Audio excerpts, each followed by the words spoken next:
podcasts you love. From people you trust. This is Twit. This episode of Ham Nation is brought to you by Icom. For more information, visit icomamerica.com/hamnation. And by LDG Electronics. LDG Electronics provides state-of-the-art automatic antenna tuners and related products for every amateur need. Visit ldgelectronics.com to learn more.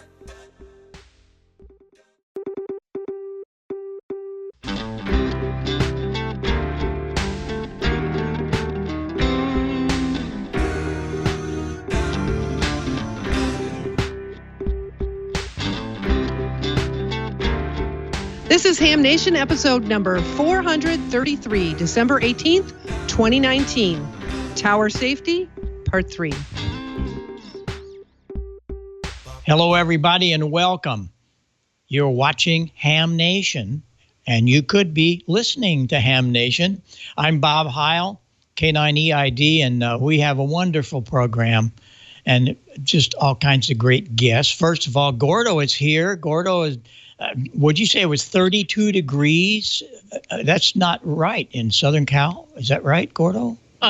No, that's not quite right. But we've turned on all of our Christmas tree lights and all of the holiday lights, so that'll warm things up. Speaking of warming things up, Bob, January 4th, Ham Radio University comes to the Long Island University Post Hillwood Common Student Center, and that's always a fun get-together. I was there many years ago. And speaking of lights, any of you that have any of the holiday animals or trees that draw a couple amps of current, everybody's saying these guys are going bad.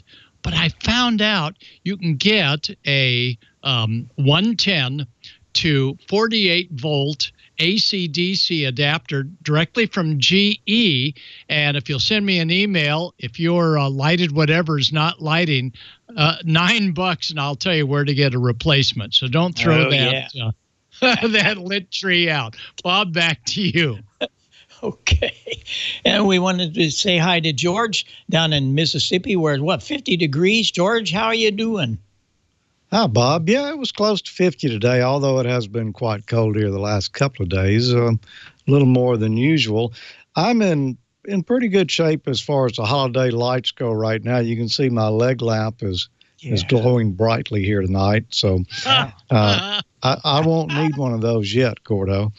But, I've got some video tonight. Randy has collected some more of your photos and stories on what you're building. We're going to show that a little bit later in the show. And, I got a really nice Christmas present from some friends there that I'll show you a little bit later as well. Okay. We'll look for it. We also have the great thing that Jim Idelson's been doing. He's going to have the third segment of Tower Safety. And Valerie's going to be in, and we're going to talk about tower safety. So keep in touch here. It'll be down in the program a little bit. I also have the Ham Clan. The Ham Clan, as I call them, the McElroys, the whole family is with us, and we're going to come back and learn more about how you can get these kids so motivated. And mother is also motivated. How do you do that? We're going to find out. Tom has the answer. Before we do all that and go back to Gordo, I got some Christmas presents, and they came in a box that had DX Engineering on them. And what it is, look at this. I got 150 feet of coax for a new antenna that I built. And I had this thing laying around here. What is that thing, Gordo? What is that white thing? What is that? The non-ham would call it a balloon. Others would call it a 4-to-1. Others might call it a RF blocking device. Any of the above. Maybe a 4-to-1 balun, huh? It's just a transformer to keep the RF off my shield. And I had some speaker wire here. It's a 4-conductor in 18 gauge in one cover. So last night I said, wait a minute. I took 468 divided by 14.2. That's right, isn't it, Gordo? Right? Yeah. 468 divided by the frequency in megahertz, and then cut that in half for each side over. Yeah, and that's 32 feet, 32.8, I think it is. Anyway, I cut it up. I got the coax in today, and we're going to be storming on 20 meters. And it's just kind of an experiment. I also got from DX Engineering a 2-meter vertical. I haven't had a 2-meter vertical for a long, long time. Well, at least 10 years. But we're going to have one. And guess what else I got? My weller decided to quit. So I have a brand new big-time weller. So I can solder those connectors like crazy. And I got the good ones from DX Engineering with the Teflon and all that. It's really imperative that you get good connectors. A lot of people don't pay attention to that, but man, in time, they pay for themselves. So I have some projects this weekend, and thank you, Lord, we're going to have good weather. So we're going to make that happen. And we'll give you a report on it as things progress here in the new station back at the home in Belleville. But let's see what Gordo's got. And I know it's going to be fun, and we'll learn something. Gordo, take it away. All right. Thanks, Bob. And for our chat room and live folks, remember, we're not going to be here the next 2 weeks. It's the eve of both Christmas as well as New Year. I agree on the connectors. Get them gold-plated like George, and you'll be in great shape. Hey, let's head for the desert. Here we go on a little desert tour coming up the 3rd week in this January. Quartz Fest. Quartz Fest is an exciting get-together of about 1,000 hams. We meet right at the California-Arizona border. It's easy to get to, 70 miles per hour the whole way. Rain is rarely a problem at Quartz Fest because we don't allow it. And as you can see, the pattern always pulls it up and out. We give it up to the Nevada and other areas. So Arizona stays dry. As we approach Quartz Fest, we approach the town of Quartzsite, and we're about 5 miles south. And you just pick a spot at Quartz Fest and park. There are no hookups. There's no sewer. There's no 110. There's nothing but plain, good old fresh air, not so cold temperatures that Bob's having. And there is a water service, and we have porta potties. So it's not quite totally boondocking. Now, when you first come into Quartz Fest, we encourage everybody to go to the Welcome Center that opens up just a little after daybreak. And that Welcome Center, they're going to take great care of you. They're going to get a goodie bag thanks to Russell and his brothers. The goodie bag has all sorts of neat things for campers. Plus, you indicate where you're located, so if someone's looking for you, we can look them up on our computer and then figure out where they are. And, of course, the daily Quartz Fest schedule, we have stuff going on every single day, and we hope you'll come early because, as you'll see on the Quartz Fest website, we do tent putting up on that Friday and Saturday. So come a little bit early. Again, 3rd full week of January. Tent campers and sleepers in their vehicle that we see in the background. Well, the tenters are already up, but the vehicles are still sleeping.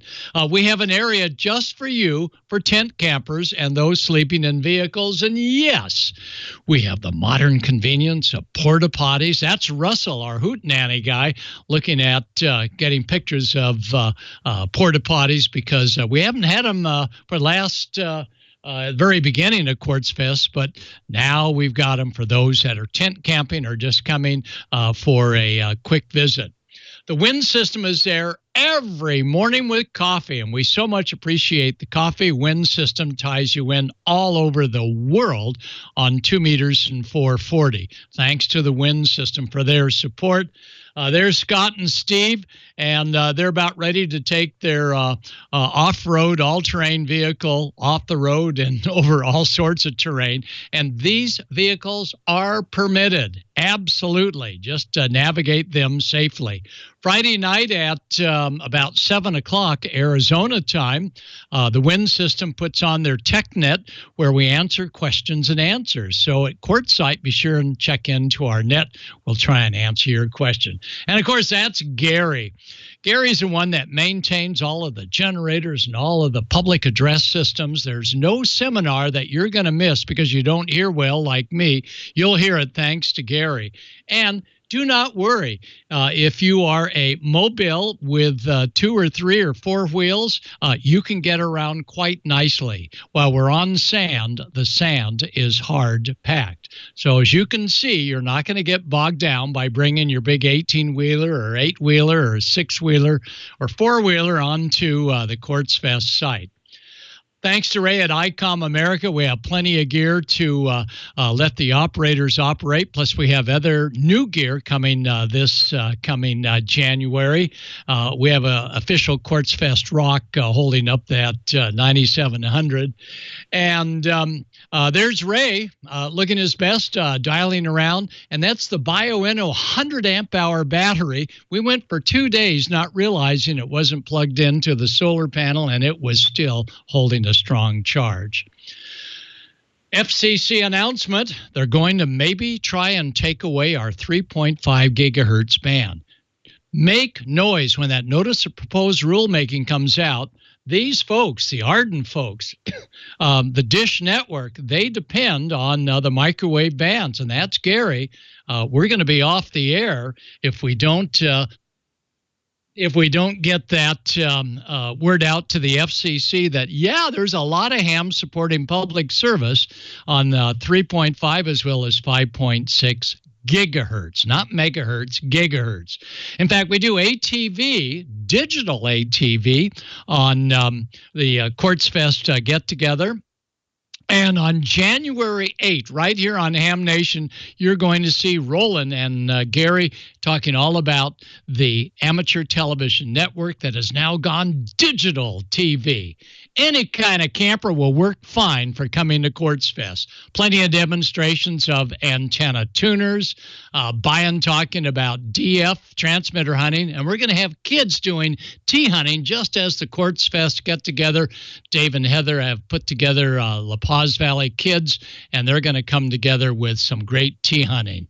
And there's Gary and Mike. Mike is the brains behind the Amateur Television Network Digital, as well as analog.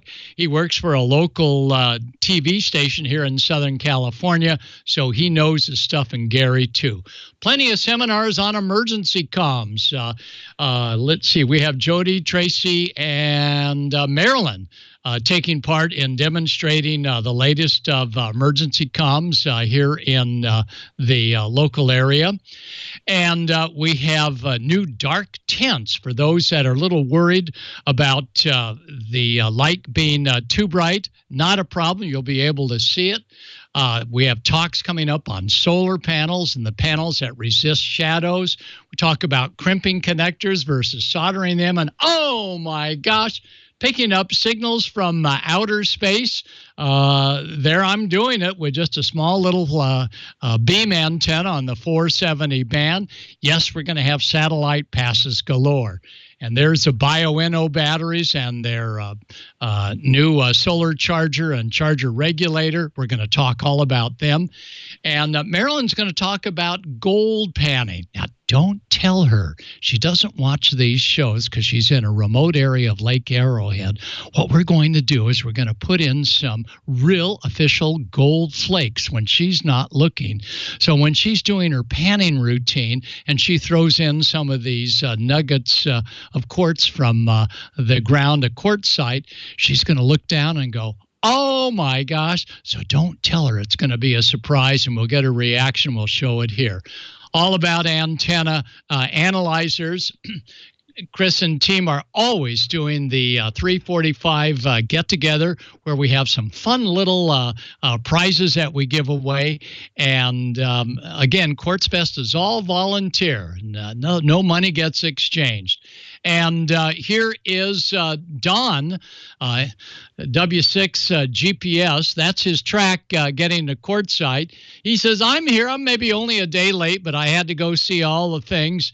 And a couple of years ago, he was there to present a handheld. Last year, Icom presented a Icom transceiver, their new VHF, UHF. So every year, we have one of the manufacturers coming forward and really making our day. Thanks, Don and Phil, for that from Kenwood. And of course, you can put up your antenna anywhere you want it. And there is acres and acres, hundreds, actually probably 1,000 acres of BLM land that you can stay on for free for 14 days. So that's a neat thing. Rick Paquette, local with the American Radio Relay League. He always likes to do a fun, that's right, take a look, a little fun get-together, cast iron cooking. So thanks, Rick, and we'll look forward to cast iron cooking.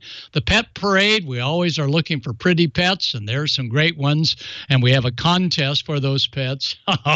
Randy, he's always out there shooting. He'll be there as well, getting some great shots of the pet parade and everything else going on. But when night falls, that's the time to bundle up. That's the best time for FT8. If you have a smudge pot, bring it. This thing heated everybody for miles around. It was an intense smudge pot. We'll have plenty of telescoping get-togethers, as well as Sky Talk, as well as space station passing over that we can actually visualize. That really gets the kids excited. And this loop, who would do a loop when we had our wind a couple of years ago? It was pretty good. It was about 35 miles an hour. Anyway, these two ladies were putting up the loop, and it was like coming down and coming up. Then they turned on their receiver, and via whisper, they were picking up stations all over the country. Thanks to Amy and Jerry. We'll see you there in a few more weeks. They are always a riot with great stuff. Neil, W6FOG, does the does the flying saucers and the quadcopters and tricopters and you name it. And he did them at night. And of course, at nighttime, it's time for the Hootenanny. And the Hootenanny is so special because we encourage everybody to take part, sing-alongs as well as clippity-clops and castanets and Roomba-Boombas and whatever make noise. The Hootenanny goes for several hours, and, of course, all around the campfire. And on the other nights, we have movies, and we got some star movies that you'll read about when you go to quartzfest.org and see the lineup in a couple more days. And finally, at the very end of Quartz Fest, we always have to have the big burn of the ham man, not the burning of the man, because that's name is taken up by the official burning ham get-together. So this is the burning of the ham man. But we couldn't burn him. I mean, it was just too nice. And he recently married this one that one of our hams brings down, actually both of them together. We couldn't burn them. So it was the idea of I'm not sure whose idea, maybe Dave and Heather, or was it Marilyn or Gary? We'll just sort of make up a temporary one. That we did. We had to burn, of course, the effigy of handhelds that died long before they were supposed to die, and up it went. So that was next to our final night for the Burning Ham Man get-together.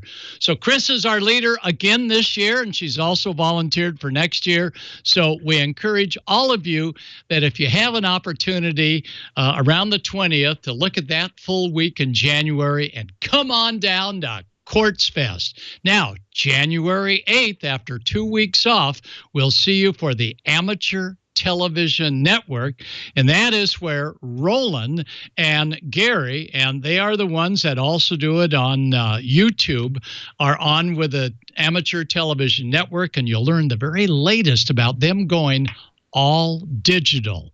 But we got to watch our 3.5 and our 5 gig band because the FCC wants to refarm it without us. So something to think about. So, Bob, back to you, and we'll see you all at Quartz Fest. Okay, Gordo, we don't want anybody to take any of our frequencies away. Goodness gracious. Before we get over to Tom and family, I'm reading my monthly electric radio. If you don't get this magazine, do it. It's incredible. It's just got a lot of things in it about some of the old gear, but you'll learn a lot from it, and it's not very expensive. It's just ermag.com. Check it out because this is good stuff for you, and I read it cover to cover. It's one of the only magazines I do. Some of the others got a lot of stuff I'm not interested in, but that is. Of course, it's a lot of this kind of stuff over here that has tubes in it. Well, I'm very, very blessed to have a great family with us tonight. We've known about them for a long time. McElroys. Let me see. Are they all there? Tom and Janet and Audrey and Jack. Hi there. And you're down around Atlanta. Is that right, Jack? You down in there? Yes, we are. About 30 miles north. Yeah. All right. Well, I think I maybe want to ask. Maybe I'll ask Jack. How did you get into amateur radio? Was it your dad, your mom? How did you get interested in this great hobby? Well, it was mainly my dad, since he kind of encouraged Audrey and Mom to get into it. And so then he just encouraged me, and that's how I got into the ham clan, as you would say. Yeah, that's right. That's right. And Audrey, you were with us last year or whatever with all the ladies. And tell us what you've been doing since. You've been on some D-expeditions and Yoda. Tell us some of the things that you guys are doing. Yeah, so probably the most notable thing would be the DX Adventure. Dave Coulter, DX Adventure, went down to Curacao this summer with me, came for BUN, Jack came for ZIA. And the Young Ham of the Year, I think last year, Brian Rascal, Kilo Golf 5, Hotel Victor Oscar. We went down to Curacao, and there wasn't a contest. We made a ton of contacts, so what did we turn out with, Jack? How many contacts? We turned out with 6,592 contacts. Yeah. And about 104 hours? Yeah, and about 100 hours total, all the hours we all worked together. So it was a lot of contacts. We broke a record. It was a lot of fun. Another thing we've been doing, Jack and I have been doing, is we're involved. December is Yoda month. And so for this region, we're taking turns with the call sign Kilo 8 Yankee. And we're just getting online on the radio and having a lot of fun with that. And and if you go online, you can see that there's a camp this summer. It's called Yoda Region 2 Camp. Jack and I are going to be up there, and we're going to be in charge of launching an HAB. So it'll be a lot of fun. And what are you doing tomorrow? Run that address by us again, real slow. So some of us don't write very fast. Run that by again where we need to go. So we're going to be going up to the Region 2 Yoda Camp. It's going to be Voice of America Museum in Cincinnati. In Cincinnati. It's going to be in June, this upcoming summer. And it's going to be me and Jack and Bryant and a few other young hams are going to be running workshops for other youth who want to come and get involved all throughout the Americas, South America, and North America. Kids who want to come get involved, and they're just going to have a lot of fun with all of us. So really excited for that. And speaking of it, tomorrow we're actually going to a local elementary school, Whitlow Elementary School, and we're going to be launching a small little sky tracker, which looks like we have a little Mylar balloon, and we have 2 solar panels, and it's going to be on APRS, so it'll be transmitting. And if anyone wants to look it up, the name of it on APRS will be KM4ZIA-1, and you'll be able to track it. And how high do you expect it to go? Approximately 28 to 30,000 feet. That's just wonderful, wonderful. Vic, see if you have that whiteboard. I want to look at that a second. This really attracted my attention when I looked at it. And Tom, tell us a little bit. He can hold that on there. You're trying to teach your children. What's going on? Tell them a little bit about this. Well, you inspired this, Bob, because I needed to remove the DC blocking capacitor from my headphone adapter, and because there wasn't one available, and you just said, well, why don't you just remove the capacitor? I thought that's the ham way to do it. Adapt, improvise, and overcome. So we took the DC blocking capacitor out, which allowed us to use the Heil Pro Set 7 with the Icom radios. So there's straight DC going out to power the electret microphone. And so one of the things we talked about, I decided to take what you said and make a learning experience out of it, and how the condenser microphones operate primarily in electric field mode, and dynamic microphones operate primarily in the magnetic field mode. So you have the two, portions of an electromagnetic wave that you take advantage of to make a microphone.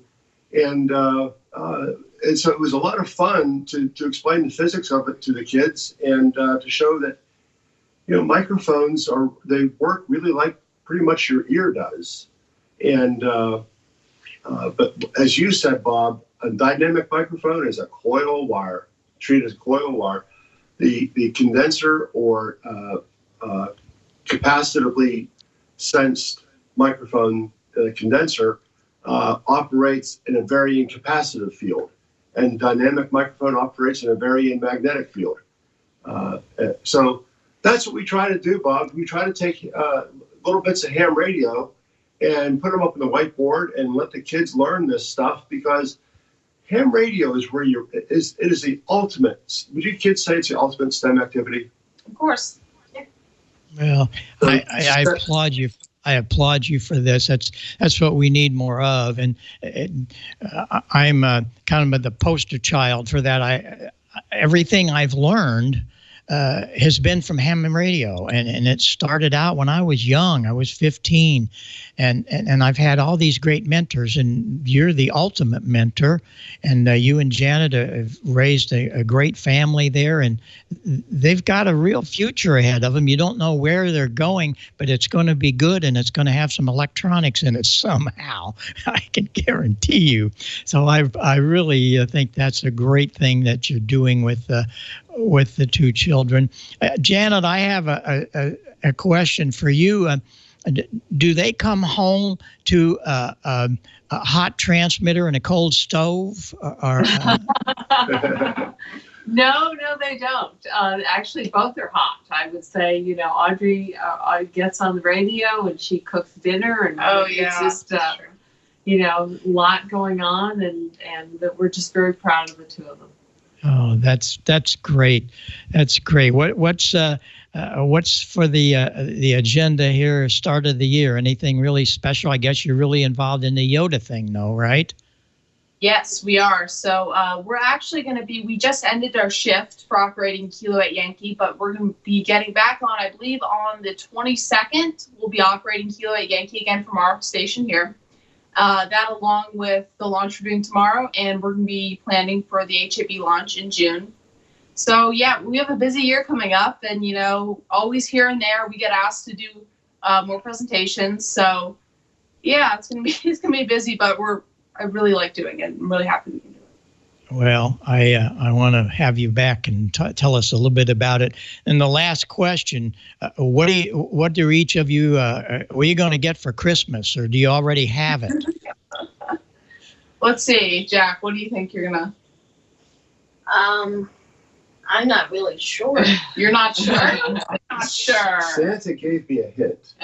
Oh. And one of the things you're getting for Christmas is a moving coil transducer. I'll just say that much. Yeah. On the end of it, yes. You know what I'm talking about, Bob. Yes, and, I do. Yes. And so there'll be a few of those. And but the greatest Christmas presents we have is just, being able to use ham radio as a family. And it's difficult to relay it to others who are not familiar with ham radio. It's not just talking to someone at a faraway distance. The kids, instead of playing with one of these things all the time, they get to get on the air and actually use one of these to facilitate ham radio. And so you combine one of these with these, And ham radio, you have, this is ham radio for 2019. This is ham radio for the kids who are going to fill our shoes. Yes. And they do digital modes. And the digital mode. Absolutely. Absolutely. Gordo, are you still there? Oh, I sure am. Now, how high does the small APRS package fly tomorrow for the school?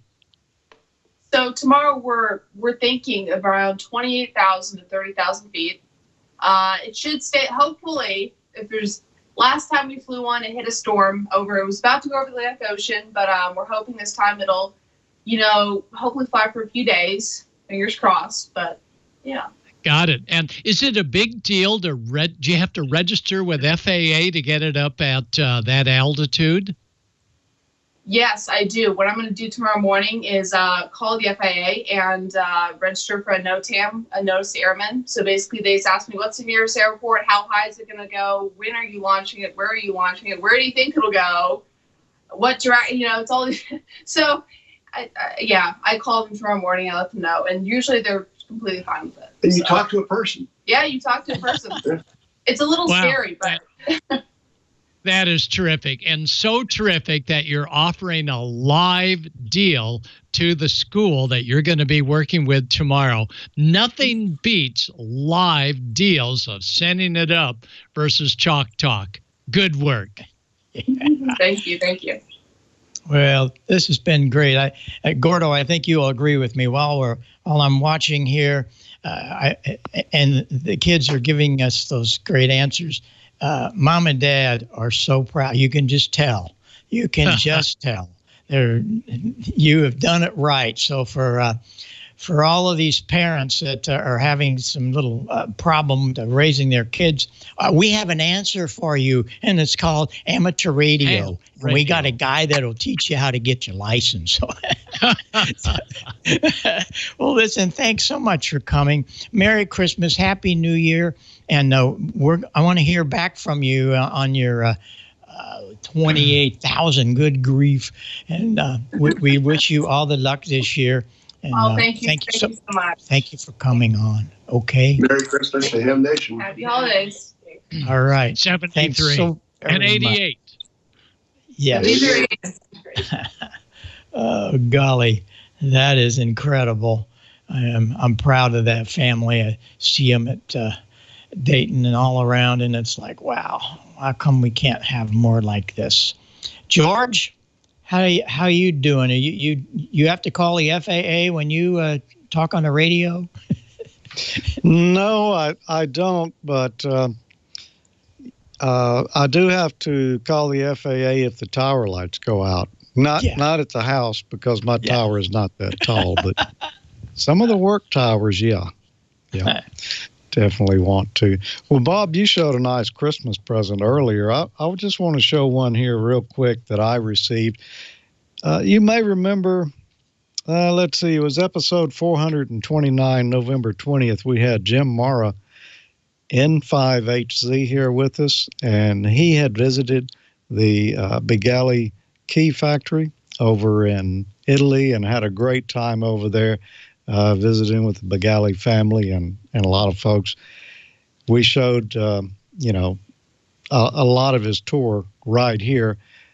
And he mentioned a book that looked pretty nice. And I said, yeah, that looks like a really nice book. It is, let's see if I can hit the right button. That's not the right button either, is it?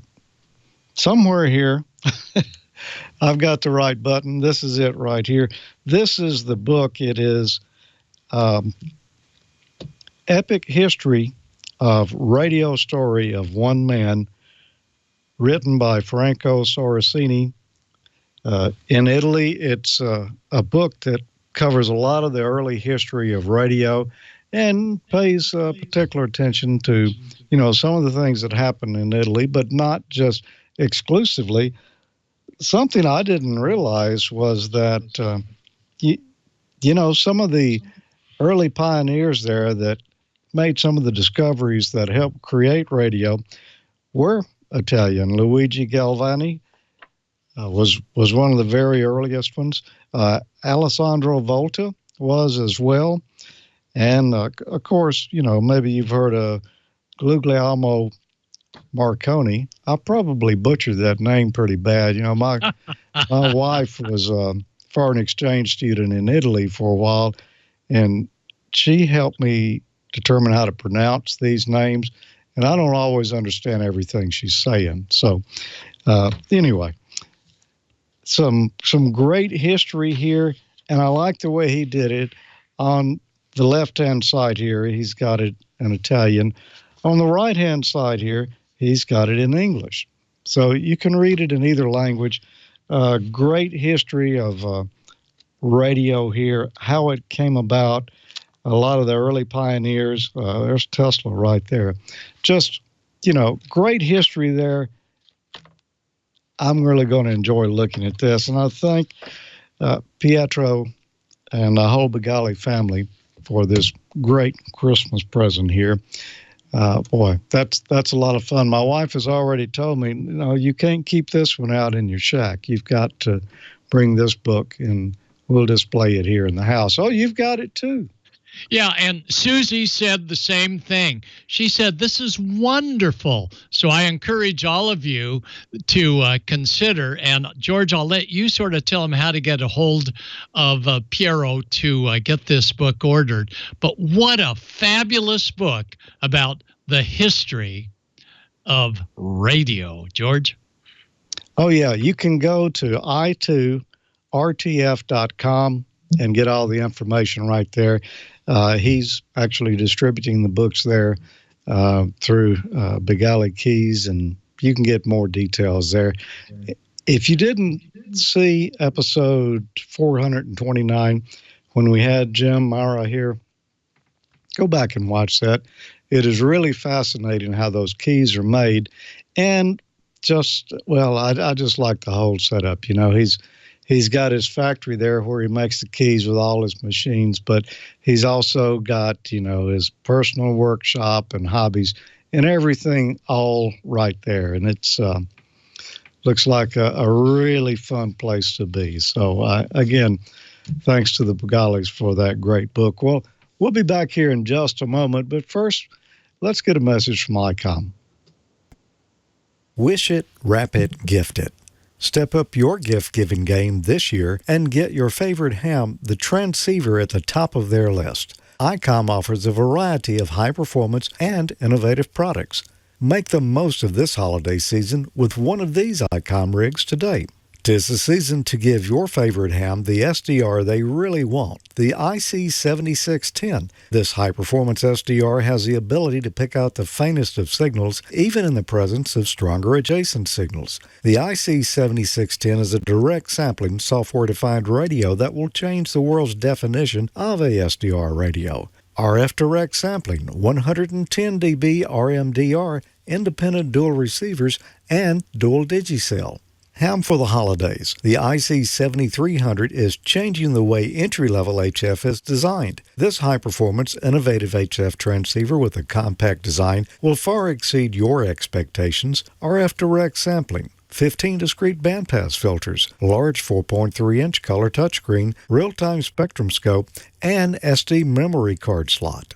The transceiver at the top of every ham's wish list this holiday season is the IC9700. Keep your competitive contesting edge with faster processors, higher input gain, higher display resolution, and a cleaner signal. Icom's IC9700 is the pinnacle of perfection. 4.3-inch color touchscreen TFT LCD, dual watch operation, and full duplex operation in satellite mode. Real-time, high-speed spectrum scope, and waterfall display. SD memory card slot for voice recording and playback. Support for CW, AM, FM, single sideband, RIDI, and D-Star DV and DD modes. Visit ICOMAmerica.com/amateur for more information on all these great Icom radios. And Icom enjoys being ham radio active, and particularly this month, in addition to their various contests and radio activities they support, they're also proud sponsors of Yoda youth on the air or youngsters on the air, depending on where you are. December is Region 1 and Region 2 Yoda activation. Work all of one of the Yoda stations in Region 1 and 2 and help create excitement about our wonderful hobby. You can get more information at events.ham-yota.com. Thanks, Icom, for that. And, Icom invites you to win a prize here. After each episode of Ham Nation, you should go to icomamerica.com/hamnation and register to win some great swag prizes like T-shirts and hats, and you'll automatically be entered in the grand prize drawing each month for a new radio for December. Solder Clothes is bringing an Icom ID 51A+2 dual band, dual watch, D-Star portable. It's got built-in GPS receiver, independent AM/FM broadcast receiver, DV and FM repeater search function, DV fast data mode, extended D-Star coverage with terminal mode and access point mode, micro SD card slot for voice and data storage, and there's a free downloadable RS-MS1A Android app that allows you to do text messaging and sending and receiving pictures and the DR functions. So go to icomamerica.com/HamNation after this and each episode and register to win. Sign up and good luck.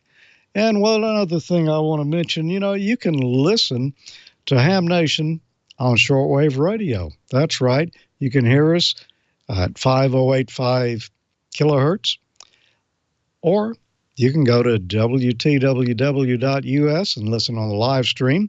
If you want to just hear us in audio, that's a good place to go.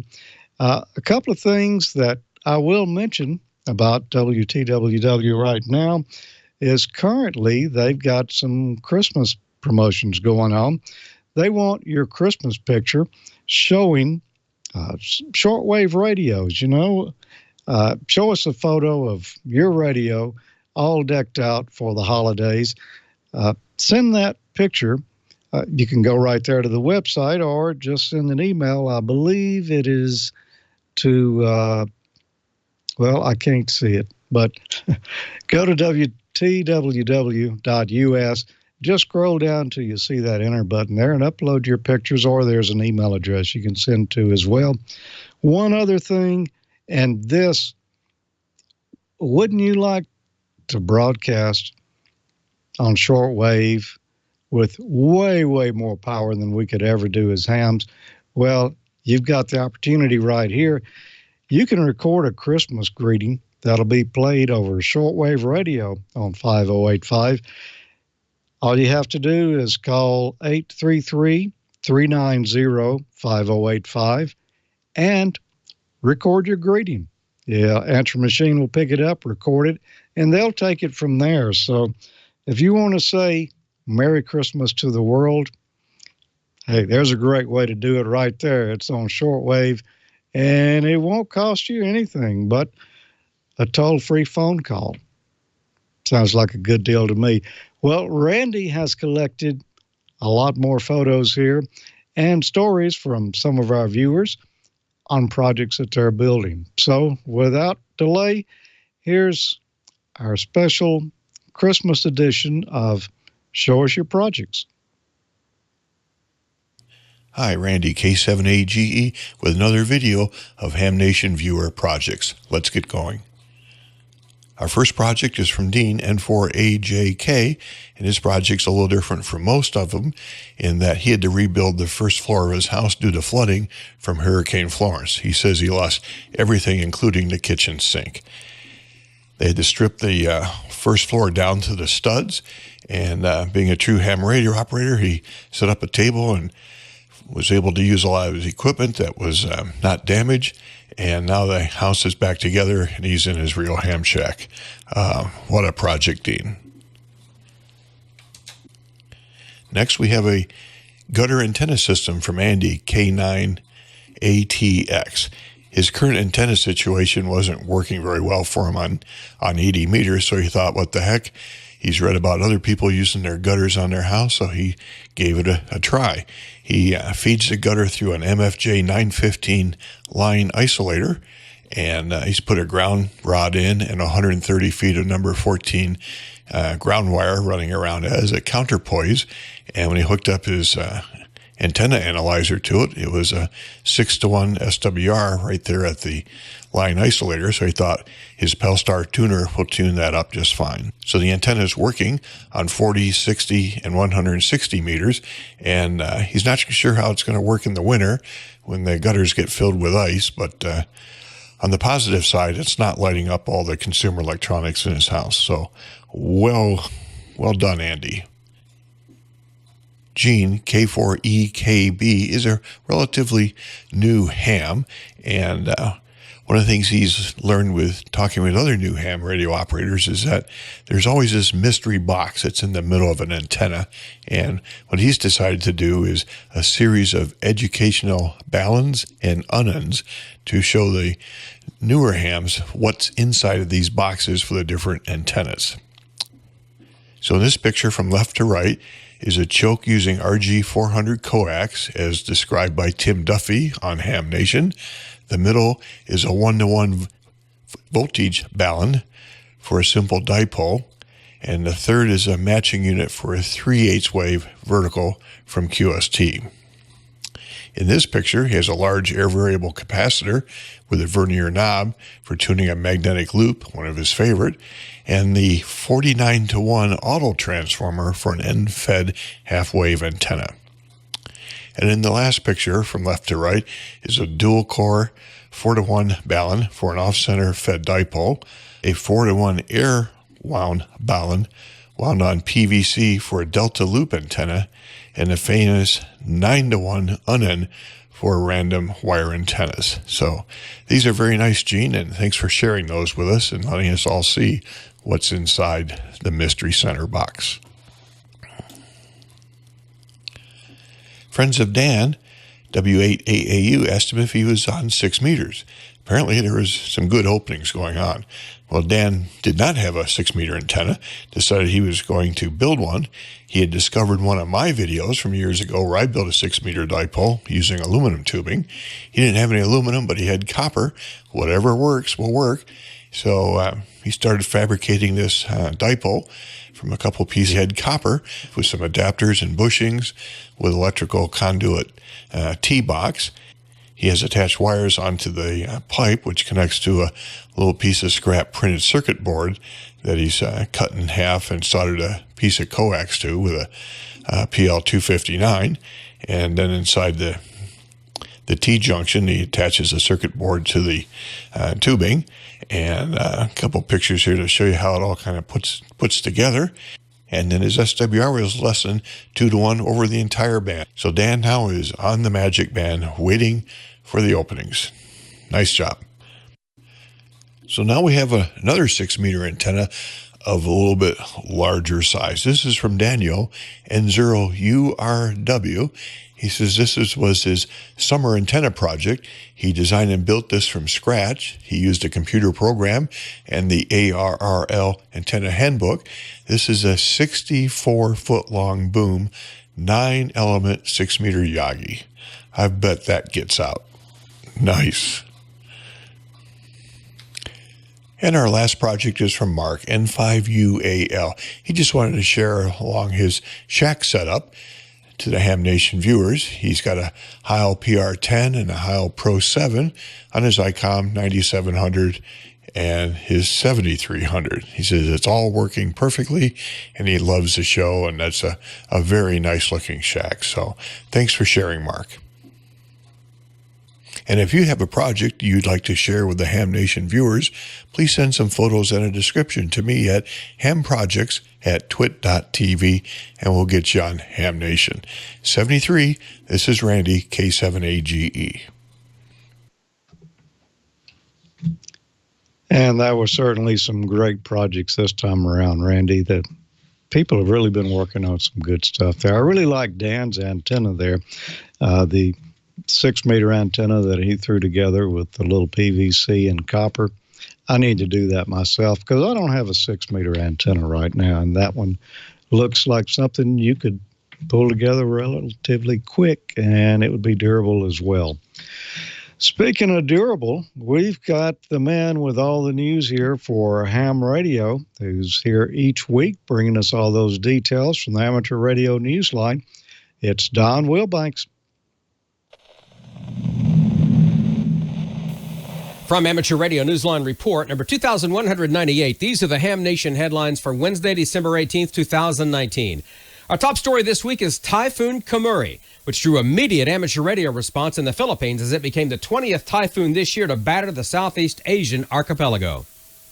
Hams in the Philippines had already begun tracking the storm, known locally as Tisor, on December 1, even before it hit, using the official Philippine Weather Agency.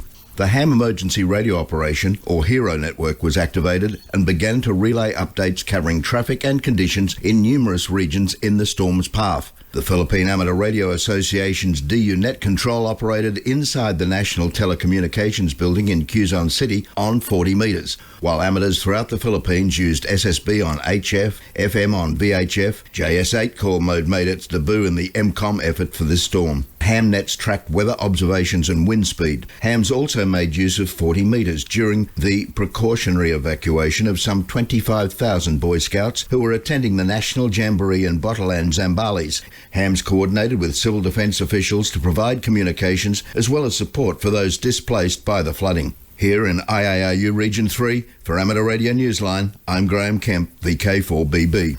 It's a Christmas tradition. A vintage transmitter in Sweden has a timeless message for listeners on December 24th.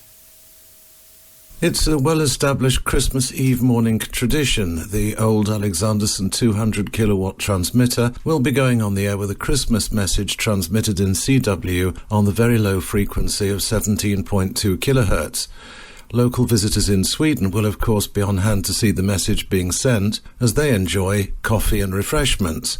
Hams and others around the world are invited to listen too by way of radio. QSL reports are encouraged via the SM Bureau or through a reception form available online at alexander.n.se/reception report. Amateur radio station SK6SAQ will also be on the air to mark the occasion. Listen on 20, 40 and 80 metres. The Alexanderson transmitter will be tuned up at about 0730 UTC and the message is expected to begin around 0800 UTC. Details available at alexander.n.se. For Amateur Radio Newsline, I'm Jeremy Boot, G4NJH. Finally this week, if you're heading to Xenia, Ohio this spring, expect to pay more for admission to Hamvention. News this past week from Hamvention 2020 General Chairman Jack Gerbs, WB8SCT, is that next year's Hamvention prices will go up.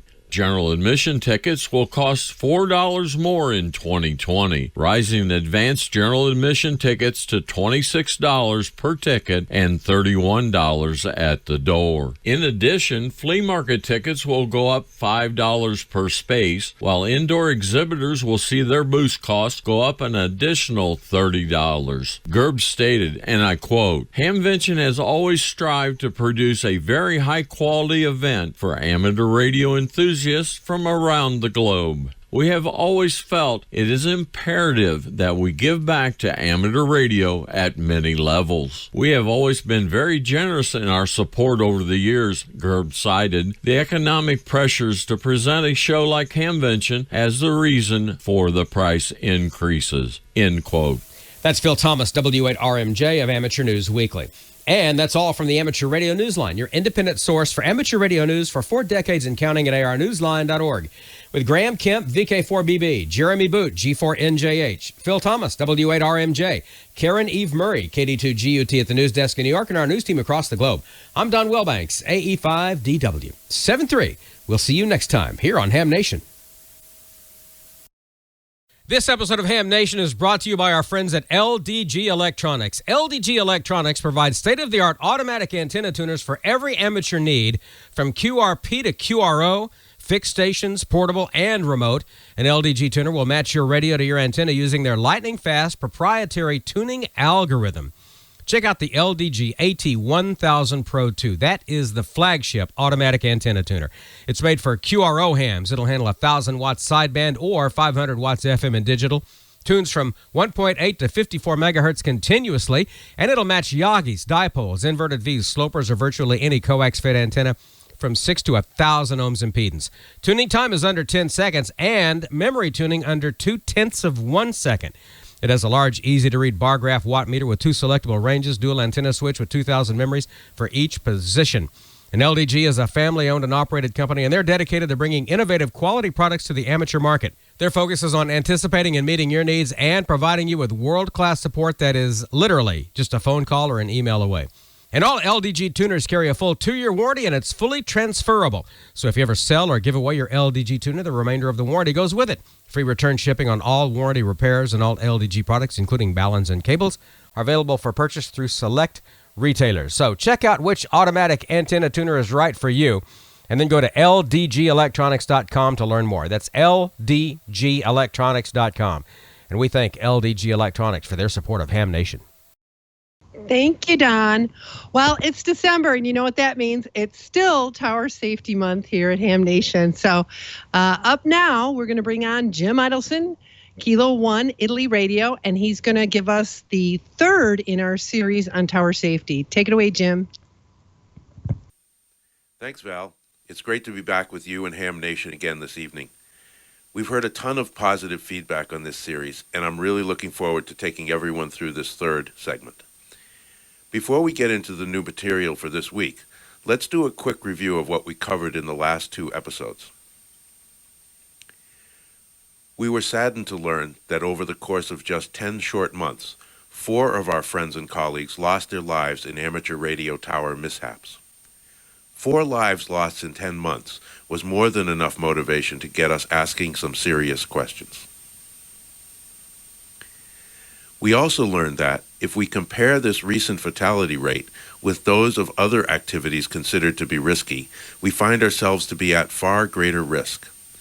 In amateur radio tower climbing, we see fatalities 4 times that of professional tower construction and maintenance, and 7 times what is reported in amateur skydiving.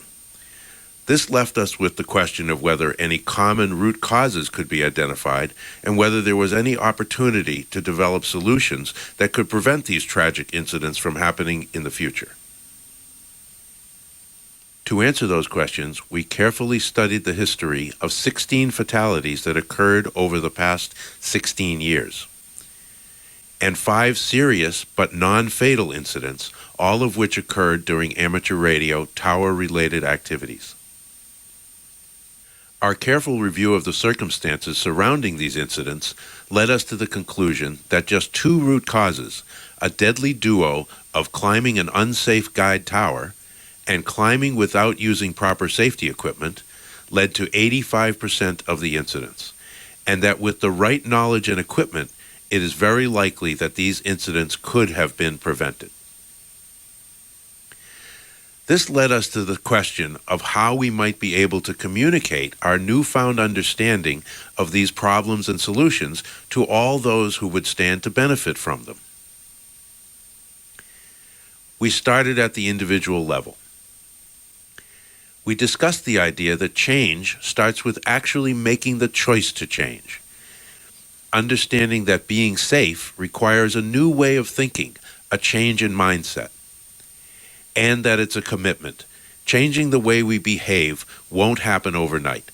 We have to stick with it until it becomes a natural part of what we do. I showed you where I was in my own transformation. Making the choice, upgrading my equipment, and accepting both the hard and soft costs that come along with this new way of working. And then I turned it over to you. I asked what you might do to make a difference in safety in your own world of amateur radio tower and antenna activities. That brings us to today. Our challenge tonight is to explore how we can go beyond the individual and inspire the changes we need to make across our large and diverse community. In order to move forward, we need to focus on the opportunity before us. I see it as a future where fatalities and serious injuries are non-existent or extremely rare, and that this is the case everywhere in the world and in every part of the amateur radio community. But there are definitely some significant challenges. The community is huge, 800,000 licensees in the U.S. and well over 3 million in the world. Our community is spread out all over the world. How can we reach them? We also have to reach people in every interest area in amateur radio. We can't just target emergency communicators or mesh network operators or DXers. We can think about reaching people through their organizational affiliations, the clubs they belong to. But we can't stop there because many are not connected with active groups. Our approach also has to be respectful of the limited resources our people have at their disposal. And finally, we need to have the right answers for those who are approaching this subject from every different experience and level of knowledge. Let's talk about this last point a bit. I think the best way to make the challenge clear is to let our community speak for itself. Over the past few weeks, since this series has been viewed by thousands, many of you have reached out with comments and suggestions. Let me read a few to you now. This one is from a friend of nearly 40 years. After the first time I gave this presentation at the ARRL New England Convention back in September, he came up to me and said, "Jim, you really got me thinking. When I get home, I'm going to throw away my old W2 ONV climbing belt. And before I throw it away, I'm going to cut it up in little pieces so no one else can use it."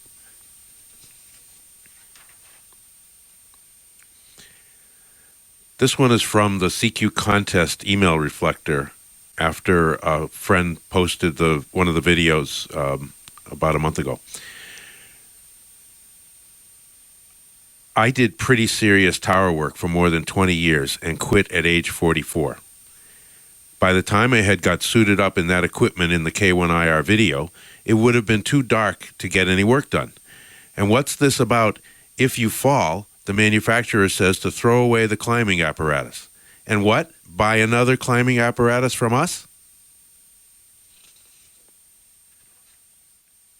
Here's another one from CQ Contest. I, for one, like many tower climbers that I have observed, do a hybrid of free climb and clipped in. Free climb to the first set of guys is pretty common for many of us. Clipping in as we gain height. 90% of the time clipped in while climbing. 100% doing work. Full body harness? Not really. But haven't used a lineman's belt since being a teenager. Is it perfect? No. But if I'm tired, I don't climb. And the above is pretty darn safe when done with good judgment. Another one from CQ Contest. This subject has been covered many times before. I say, if you can't free climb, then you shouldn't climb at all. I get plenty of criticisms for stating that. Let me explain. If you are not physically and mentally fit to free climb, then you shouldn't be climbing at all, is what I'm saying. I am not recommending you free climb, but the choice is always yours. Others, including myself, regularly free climb, but I know my limits. There is a false sense of security using a harness. I would not want to die hanging from my fall arrest lanyard way up in the sky. By the time rescue would arrive and I would be dead, circulation cut off. So the choice is yours. Die hanging from the tower or die hitting the ground. So my advice is if you have any doubts about your climbing ability, then don't climb.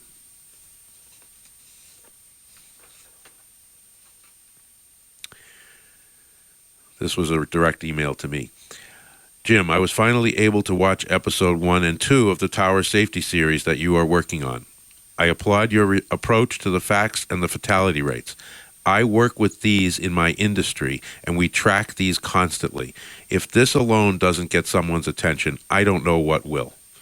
As a trained person in fall protection, I again applaud what you have shown and committed to in your safety walk. Thank you again for doing this to help the hobbyist who is likely to have more exposure to the danger than professionals. By the way, this one was from a senior executive of construction engineering for one of the largest transportation companies in the world. Here's a short one. Jim, you need to figure out how to give that presentation to every club in the country.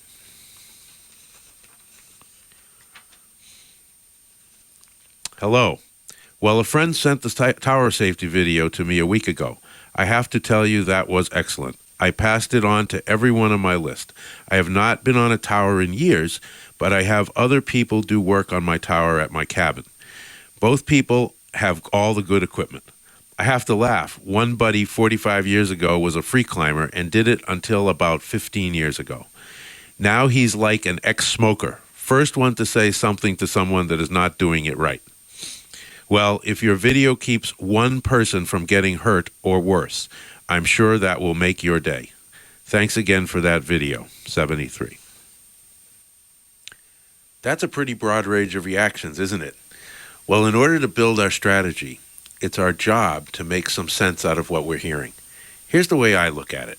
With respect to this safety issue, we have three primary perspectives. There are those who are simply unaware of the risks they face. Once they're made aware, they are eager to learn and take action to make themselves and others safe. Another group is those who are aware of the risks, but who are unmotivated to solve the problem. They see obstacles and say things like, I don't know which equipment I should buy. I don't know where to find it, and it costs too much. And finally, we have what I call the invincibles. They tell us that our claims are incorrect, that their safety is none of our business, and that our focus and efforts in this area are misplaced. So what do we need to do? We need a strategy that communicates and persuades everyone, regardless of their current knowledge and attitude. That strategy will have three important components. First, we will need to create much greater awareness across our community through a wide-ranging effort to engage with our people. That means using traditional tools like in-person communication, club newsletters, and presentations. But in today's world, it also means engaging through social media, like Ham Nation, Facebook, the blogosphere, and every other social media tool. It also means education. Once we've engaged our community and made them aware of the risks and the need to change behavior, we need to be prepared to connect them with the knowledge they need. And finally, we need to enable our people to take action. We need to lower the barriers and remove the obstacles that prevent our people from doing what's necessary to be safe. But can we really do this? The first step we have to take is to actually decide that the goal is worth our efforts. I think we can do that. I believe in the power of the amateur radio community. When we want to make things happen, nothing stands in our way. When we wanted to put a satellite into orbit in 1961, before commercial entities were even thinking about it, we made it happen. When our antenna rights and our access to spectrum were under assault, we took action and made things happen. And whenever our communities are faced with urgent need in times of emergency, we always step up and deliver. This is one of those times. In this case, it's our own people who are at risk, and this is our opportunity to help them out. I think we can do it. Let's talk about what this might look like. I see three critical groups that have to come together. It starts with an overwhelming commitment of individuals in our community, individuals like you and me. That commitment needs to be underwritten by the national and international web of clubs that do the heavy lifting of providing us with support at the local, regional, and global level. And the companies that provide us with the products and services we use every day are the third critical leg of this stool. But how do we bring these disparate groups together? What we envision is a new alliance, a small but motivated team of volunteers driven by a mission of safety in amateur radio and acting as a facilitator, an aggregator, and a connector. We've spoken about this concept with leaders of a few clubs and other membership organizations, large and small. The reaction has been one of universal support. The logos you see on this slide are representative of the organizations that have already committed to helping bring this idea to life. I'm sure you've already figured out that I'm going to ask you, all of you, to let us know if you'd like to be part of this initiative. But before I do that, I'd like to read you just one more letter.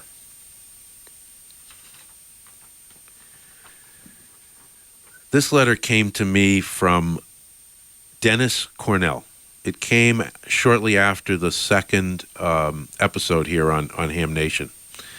Let me read you what Dennis had to say. Hi, Jim. I just watched the rerun of Ham Nation this morning.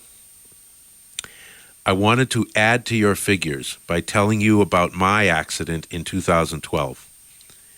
About 2010, I put up 50 feet of used tower, not Roan, that was mounted on a large base plate with the stubs welded vertically. If I was to write an after-action report, it would start out by saying that the person who made the base plate should have drilled the plate so the water entering or condensing in the 3 legs could drain out the bottom of each leg. I erected this tower in my backyard in Wyoming sometime after 2010. I guyed it at 20 feet and 40 feet with steel guy cable. I had planned on putting a beam up but didn't manage to put the cap section in place. This allowed rainwater to enter the legs. In 2012, I decided to take it down. I got it to 30 feet and quit. I used a climbing belt with position rope and not a harness. When I went out to take the last 30 feet down, I removed the section above the guys, and at that point, I failed to do what I have done every time I've taken down a tower, and that was to put steel guys below the section I was going to remove the guys from. I have been a ham since 1966, and I've always done my own tower work, and I knew better. I just forgot to guy below, and it almost cost me my life. As I removed one guy, there was still tension on the other 2, and the tower went to the ground, hitting a 4-foot tree trunk about 2 feet above the ground. After looking back, I could see I hit about 8 inches of tree trunk with my shoulder and elbow. My belt kept me next to the tower, and luckily I was not on the backside that hit flat against the tree trunk. I was able to remove my cell phone and call 911. They found me passed out in my harness. I also failed to tell my girlfriend in the house that I was going to take the tower down. I ended up with a blown shoulder, the right elbow was gone, broken ribs, pelvis, and hip. I also had a Morel lesion on my right thigh. The bottom line is that I was very lucky. I spent a couple of weeks in Cheyenne in a coma, and they moved me to Denver Health, where I stayed for 2.5 months. After that, I had a week of physical therapy to learn to walk again. One other note. You have Tim Anderson on your list as one of the hams who died working on their tower. When I moved to Hot Springs, South Dakota, I met his widow, also a ham, at a ham breakfast. I also met the ham that was on the side of the tower, Tim being on the back of the tower that crushed him when it went down. Tom was on the side, and both were belted in. When talking with Tom, as was with me, neither of us could remember the fall. My other friend was on the ground watching. He had worked as a police officer in Hot Springs and is retired from the Guard. He told me how helpless he felt watching the tower fall, killing Tim and injuring Tom. When I talk with other hams who do tower work, I talk about my mistakes, trying to make sure the same accident doesn't befall them. Thanks for the great presentation. I wish I had seen it before my accident. I was lucky. Having been a ham since 1966, and like your picture on the tower, I also free climbed many times and cheated death. I don't climb anymore, mainly because I only have about 25% in my right arm because I don't have an elbow yet. Thanks again for the presentation. I'm looking forward to next week. Like Bob said, maybe you could put the program on a CD and sell them for cost or a little more. It would be a great addition to the teaching information that we Elmers try to give the new hams as we are mentoring them. 73 from the last frontier, Alaska. With Dennis's story fresh in your mind, I hope you'll be motivated to help us take on this challenge and prevent Dennis's story from being repeated in the future. We've got the beginnings of a website up and running right now. It's just one page, a simple form for you to let us know you're interested in this topic and that you'd like us to give you updates. Here's what you'll see when you go to that link at zerofalls.org. Just fill in the upper part of the form for yourself, and we invite you to also introduce us to your club. So that's zerofalls.org to sign up. We'd also like to hear what you have to say. Please shoot me an email at jim@thedrivenelement.com. That's it from here for session number 3.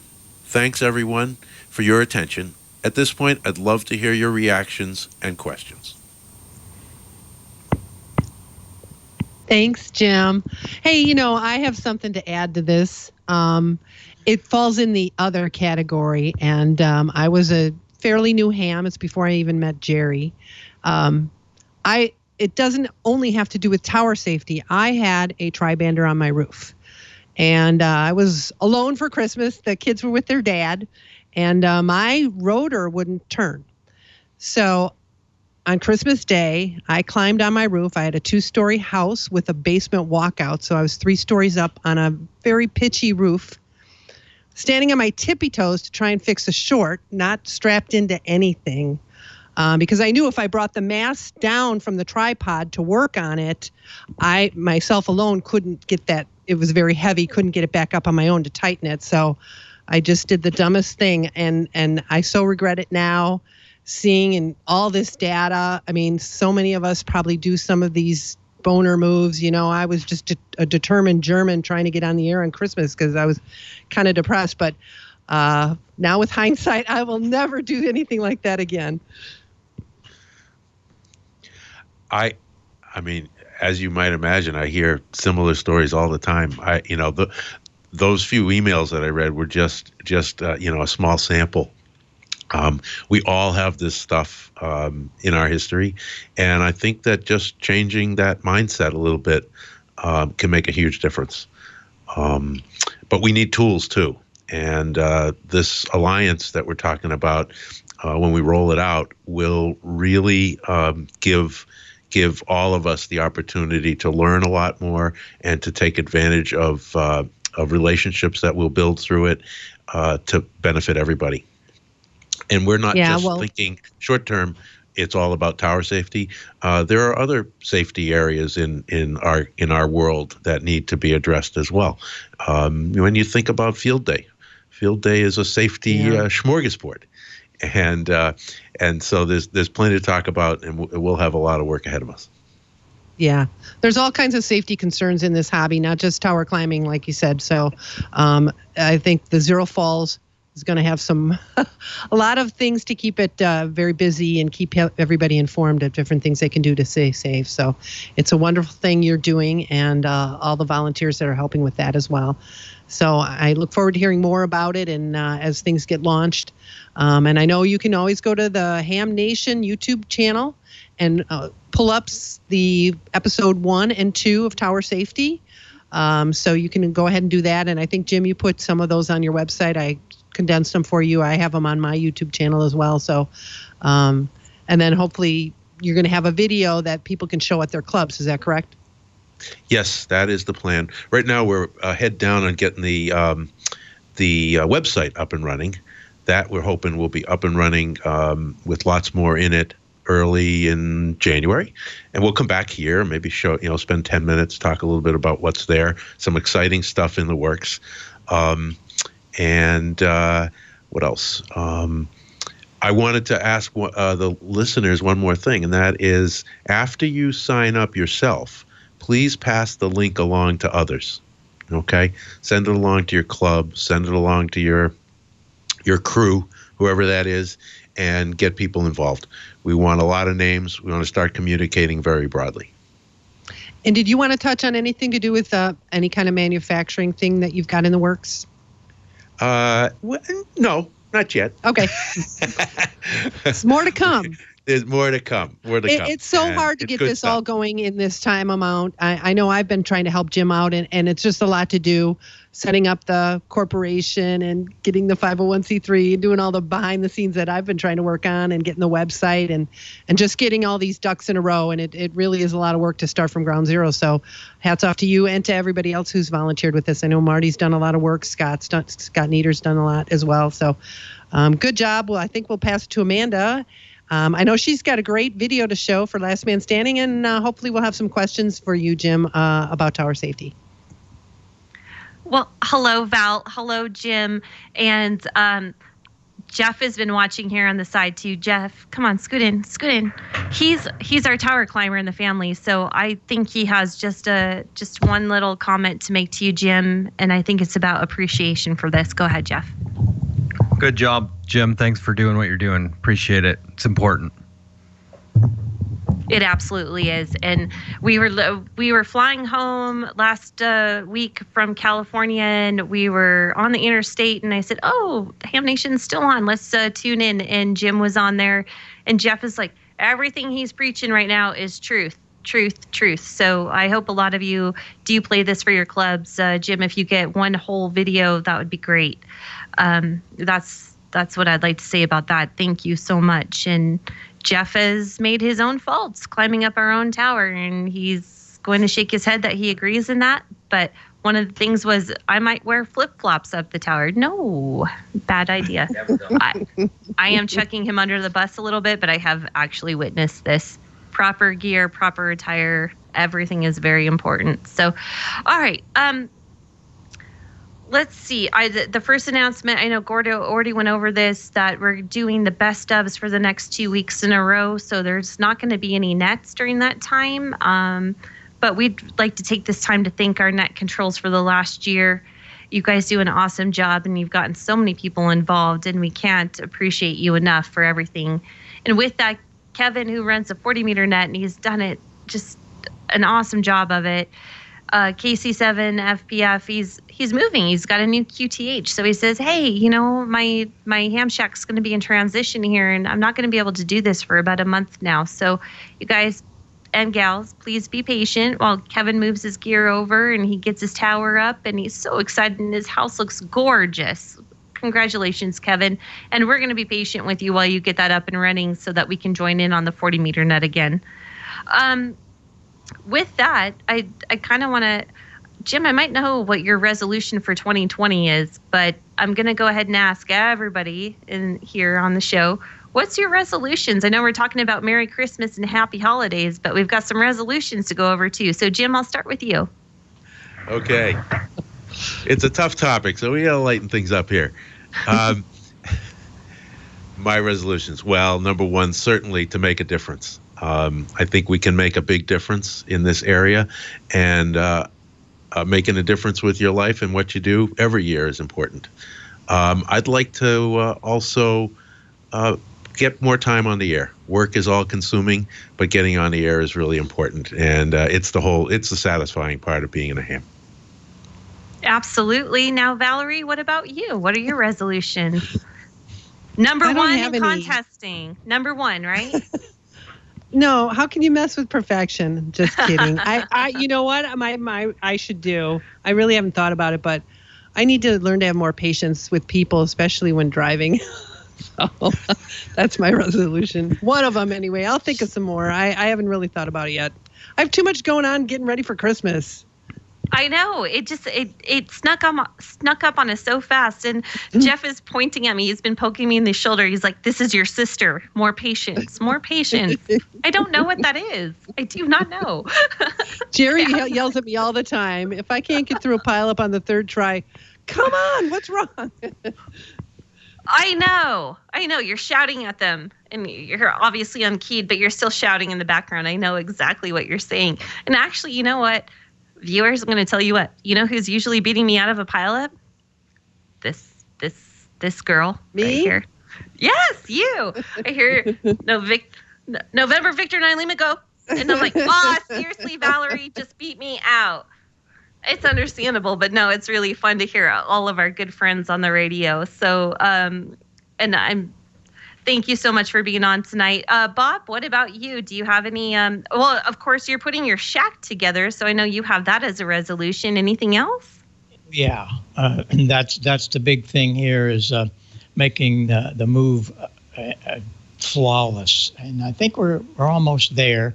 I want to say transparent, but that's certainly not it with all this stuff here. But we're back in the other home in Belleville, and everything's going good.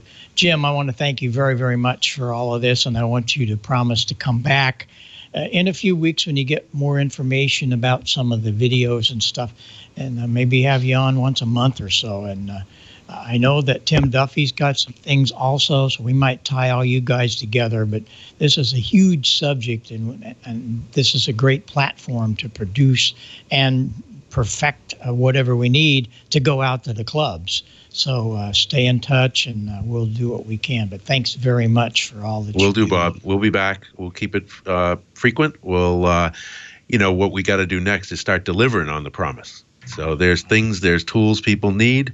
We're going to start delivering on that promise. So it'll be a great 2020 for everyone that climbs a tower or works on an antenna. All righty, gotcha. Now, thanks so much. I'm sorry to interrupt. I had wanted to go to Jim and you guys first, but I did want to talk about how Jeff and I had just visited Last Man Standing. So I thought we would end on that.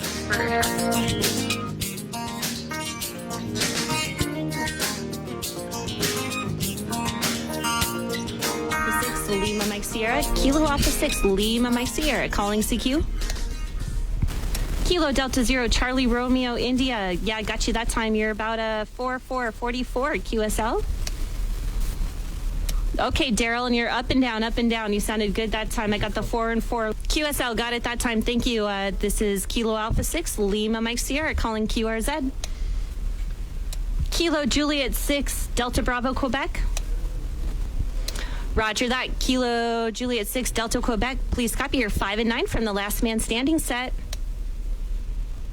A 5-5 down San Antonio, Texas. You can't hear me. BYQ. Go ahead. Got the 5 and 5 into Texas. I appreciate that. Was there Bravo Yankee Quebec? QRZ, Kilo Alpha 6, Lima Mike Sierra. Lima Tango. Whiskey Alpha 9, Lima Alpha Tango. Yes, Whiskey Alpha 9, Lima Tango. Whiskey Alpha 9, Lima Tango. Got it that time. Please copy. You're about a 5 and 5, 55. QSL. QS speed. Whiskey Alpha 9, Lima Tango. Boy, did we have a fun time doing that. I'll tell you what, John Amadeo is nothing but the most gracious host in the world. Being able to visit the Last Man Standing set was a blast, right, Jeff? We didn't meet any of the actors. I know everybody always says, did you meet Tim Allen? No, we didn't get a chance to, because they're really working hard. They've already done rehearsal the whole day, and they just want to get the show cut and done. But everybody else was so gracious to us and really happy to be there. And I have a really significant clip from Laura. K6MIX is her call sign. She actually is the mixer for the show on Last Man Standing. We got to go up on top of above the stage and go visit with her, and it was really a blast. So I can't wait to show all of that to you guys. And Bob, it was just, you've been to this set. It's a fantastic thing to do, don't you think? Yeah, it's a great visit, that's for sure, and of course a great show. Well, thanks so much to everybody for what we've done all year. A Happy New Year, Merry Christmas, Happy Easter, whatever. We will see you back here in 2 weeks. So get on the air, because we'll all be there for sure. We'll have a little extra time. We thank everybody in Petaluma. Victor, you've been a real trooper through all this. Thanks to Leo and Lisa for the bandwidth and the time that they give us here on the network. So thanks very much. Be safe, have fun, and get on the air and make it all happen. Bye-bye for now. This is K9EID and the entire Ham Nation family. Happy holidays and Merry Christmas, everybody. Merry Christmas.